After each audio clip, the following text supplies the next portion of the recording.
এখন ভোর 5টা বাজে। খুব সকালে ঘুম থেকে উঠে পড়ছি, কারণ আজকে পূর্ণিমা, লক্ষ্মী পূর্ণিমা আর হনুমান জয়ন্তী দ্বিতীয় দিন।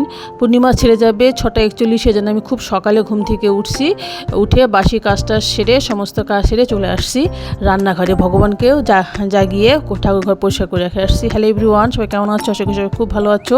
আমিও ভালো আছি। কান্তা ব্লগে তোমাদের সবাইকে স্বাগত। যেখান থেকে দেখছো তাদেরকে অসংখ্য ধন্যবাদ তোমাদের মূল্যবান সময় থেকে আমার জন্য একটু সময় বের করে পুরো ভিডিওটা দেখার জন্য। আজ বৃহস্পতিবার, পূর্ণিমা, তাই জন্যই দেখো রাত্রেই সমস্ত বাসনকুসনগুলো সব মেজে ঘষে রাখছিলাম, এখন শুধু ধুয়ে নিব।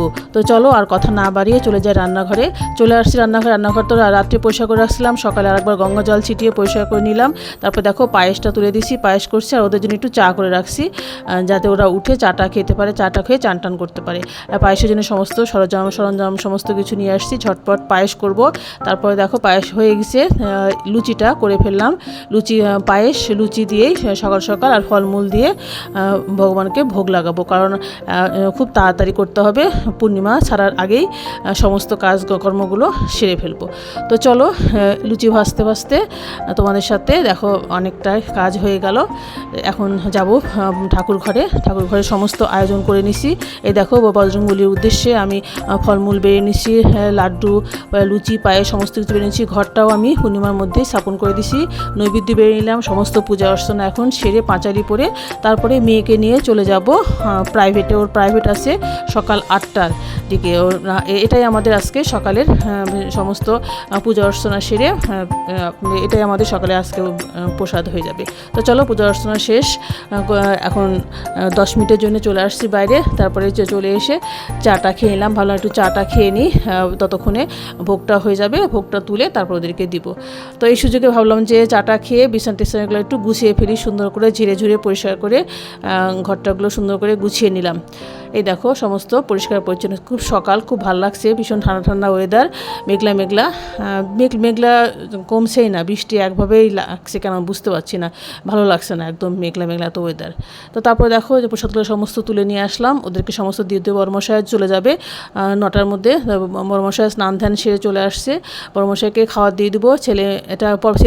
ছেলে মেয়ে সবাই খেয়ে টেয়ে যে যার কাজে চলে যাবে। তারপরে আমি মেয়েকে নিয়ে চলে যাব। এই দেখো সমস্ত প্রসাদ। তারপরে প্রসাদ খাওয়া হয়ে গেলে বাসনকুসনগুলো ভাবলাম ঝটপট করে মেজে ফেলি, ওরা রেডি হতে পূজা বাসনগুলো সমস্ত মেজে ফেললাম, পরে খুব ক্লান্ত লাগে। তারপরে চলে আসলাম মেয়েকে প্রাইভেটে নিয়ে। দেখো মেয়েকে প্রাইভেটে নিয়ে চলে আসছি। রিক্সা মিলছিল না, খুব ঝামেলা হয় সকালবেলাটা তো। সিলেটে সকাল 9টা 10টা মানে একদম ভোর 5টা এমন অবস্থা, কেউ উঠতেই চায় না। খুব আরামপ্রিয় মানুষ তো সিলেটের মানুষজন। তারপরে যাদের প্রয়োজন তারা উঠে, তা আমাদের প্রয়োজন, আমাদের মতো যারা আছে তারা সবাই উঠে চলে আসছে। এই যে মেয়েকে দিয়ে আমি চলে যাব, তারপরে হয়তো 1 ঘন্টা পর এসে আবার নিয়ে যাব। তো চলো এখনকার মতো যাই। এই দেখো কি গাছে কাঁঠাল হয়েছে, সারের গাছে কাঁঠাল ভর্তি, সারের না হয়তো সারের বাড়িওয়ালার।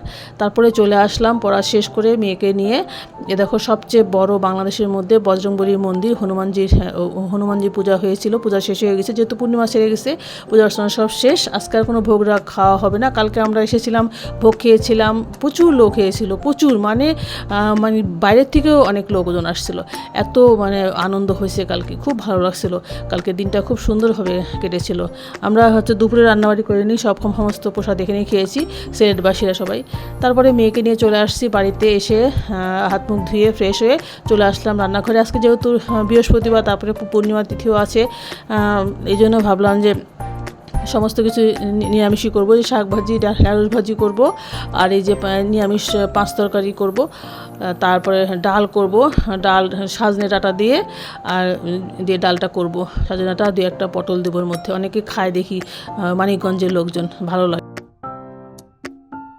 গুড আফটারনুন এভরিওয়ান, সবাইকে দুপুরের অনেক শুভেচ্ছা হলো। রান্নাবাড়ি শেষ করে তারপরে চলে গেছিলাম একটু গা ধুতে, যেহেতু সকালে চান করছি। গাটা ধুয়ে কাপড় চুপড়গুলো ছাদে থেকে তুলে নিয়ে এসে তারপরে ঘরে নিয়ে আসলাম, আর ভেজা কাপড় চুপড়গুলো গ্যারেজে নিয়ে দিলাম, কারণ মেঘলা ওয়েদার, বেকার আর রেখে লাভ নেই। 3টা বেজে গেছে, এখন তার রোদ আর পাওয়া যাবে না, এই তো ব্যাপার। তো এই ছিল আজকে আমাদের দুপুরের আয়োজন। এই দেখো সজনে ডাঁটা দিয়ে ডাল করছি সুন্দর করে, খুব ভালো লাগে সজনে ডাল। আর এদিকে পাঁচ তরকারি করছি, নিরামিষ তরকারি। পাঁচ তরকারি যা লাগে সমস্ত সবজি, মিষ্টি কুমড়া আছে, পটল, পেঁপে সমস্ত কিছু দিয়ে একটা ঘাটি করছি। আর ঢ্যাঁড়স ভাজি করছি। আর এদিকে শাক ভাজি করছি, অল্প একটু শাক ছিল। আর এদিকে ভাত তো থাকবে। বড়মশাই আজকে আসবে না দুপুরে, আমি জানতাম না, পরে খবর দিল যে বের হতে পারছে না, এই জন্য ভাত একটু বেশি করে ফেলছি। দেখ সমস্যা নেই, যখন আসবে তখন এসে খাবে। তো চলো বন্ধুরা, যেহেতু ভোর থেকে ভিডিওটা শুরু করছি, এখন মোটামুটি 3টে বেজে এসেছে, খাওয়া দাওয়া করবো। ভীষণই ক্লান্ত লাগছে, ভালো লাগছে না, যেহেতু বাইরে গেছিলাম দৌড়াদৌড়ি, আর খুব ক্লান্ত হয়ে গেছি। তো আজকের মতো ভিডিওটা শেষ করে দিচ্ছি। যে যেখান থেকে তাদেরকে অসংখ্য ধন্যবাদ তোমাদের মূল্যবান সময় থেকে আমাদের একটু সময় বের করে পুরো ভিডিওটা দেখার জন্য। তো ফিরে আসছি নতুন একটা ভিডিও, ততক্ষণের মধ্যে সবাই খুব ভালো থেকো, সুস্থ থেকো। এখন tata, bye bye, good night and sweet dream. সবাই খুব ভালো থেকো, টাটা।